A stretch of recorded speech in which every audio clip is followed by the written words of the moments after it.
Well, tonight, many across Northwest Arkansas and the River Valley honoring Pope Francis, who died this morning at the age of 88. He'd been battling a number of illnesses. KNWA's Casey Smith live from St. Joseph Catholic Church in Fayetteville. And Casey, you've gathered that the Pope's death, it really is rallying different denominations together from across the area.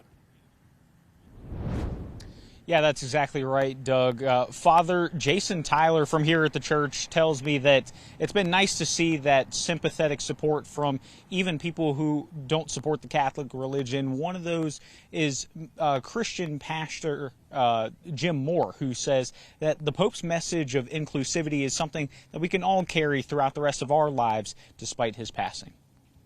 Pope Francis's death came as a surprise to local Catholic priest Jason Tyler. We've all known the Pope has been in poor health. He was hospitalized with double pneumonia back in February, but it seemed he had been, on a recovery track. Even yesterday, Easter Sunday, he made a surprise appearance in St. Peter's Square. Father Tyler remembers Pope Francis as a down-to-earth man. He famously, the day after he was elected Pope, went to the hotel he'd been staying at to pay his hotel bill. You can imagine he could have had somebody else do that for him, but decided that was something he wanted to do himself. Holy Thursday, he would make a visit to a prison and wash the feet of some of the prisoners that he would visit there. But despite no longer physically being with us, Father Tyler says the Pope's emphasis on mercy, compassion, and human connection will live on. He really wanted to emphasize frequently this idea that we not only believe in God, we not only believe that Jesus is in our lives and is resurrected, but that belief must move us to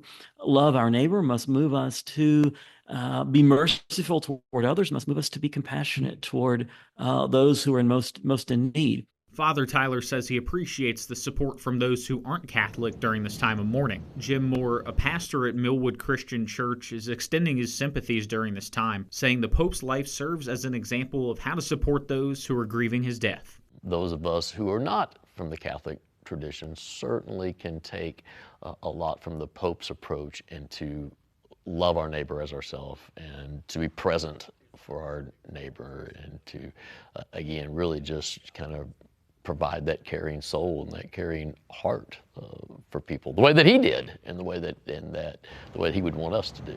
Father Tyler saying that the Pope's death can serve as a reminder to cherish life. This life here on earth is not the end of things, that ultimately we look to that eternal life with the Lord after this one. And I'm told that there's going to be a community prayer here at St. Joseph Catholic Church at 7 p.m. to remember the Pope's life, mark his death, pray for eternal rest, and also pray for his successor as well. But for now, reporting live in Fayetteville, Casey Smith, KNWA, Northwest Arkansas News.